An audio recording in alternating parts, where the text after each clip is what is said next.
بسم اللہ الرحمن الرحیم۔ اگر آپ دین کی ایک نئی بات روز سیکھنا چاہتے ہیں تو سبسکرائب کر کے ہماری کمیونٹی سے جڑے۔ آج کا سبق شروع کرتے ہیں۔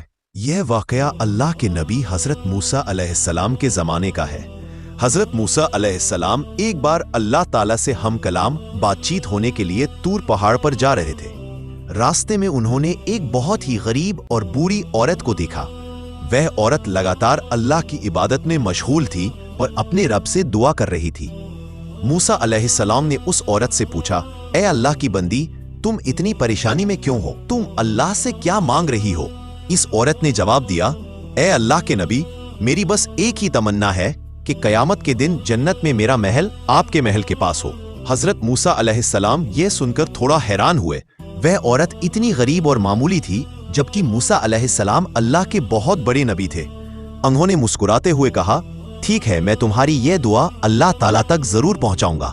جب موسیٰ علیہ السلام طور پہاڑ پر پہنچے اور اللہ تعالیٰ سے ہم کلام ہوئے تو انہوں نے وہ دعا اللہ کے سامنے رکھی۔ اللہ تعالیٰ نے فرمایا، اے موسیٰ، اس عورت کی دعا قبول ہو گئی ہے، جنت میں اس کا درجہ تمہارے محل کے پاس ہی ہوگا۔ موسیٰ علیہ السلام نے حیرت سے پوچھا، یا اللہ، وہ عورت تو بہت ہی معمولی اور غریب ہے، اس نے ایسا کون سا بڑا نیک عمل کیا ہے کہ آپ نے اسے اتنا بڑا مقام عطا فرمایا؟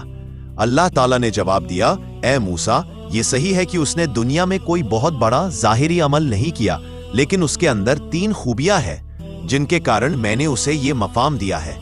شکر، وہ بہت غریب ہے لیکن اس نے کبھی میری شکایت نہیں کی، وہ ہر حال میں میرا شکر ادا کرتی ہے۔ صبر، اس کی مالی حالت بہت خراب ہے لیکن اس نے کبھی ہمت نہیں ہاری، اس نے ہمیشہ میری تقدیر پر صبر کیا اور کسی سے مدد نہیں مانگی۔ حسن ظن، اس کی دعا پر غور کرو، اس نے یہ نہیں کہا کہ مجھے جنت مل جائے، بلکہ اس نے بڑے یقین کے ساتھ جنت میں تمہارے بغل میں مقام مانگا۔ اس کی یہ خواہش بتاتی ہے کہ اسے میرے رحمت پر کتنا پکا یقین ہے۔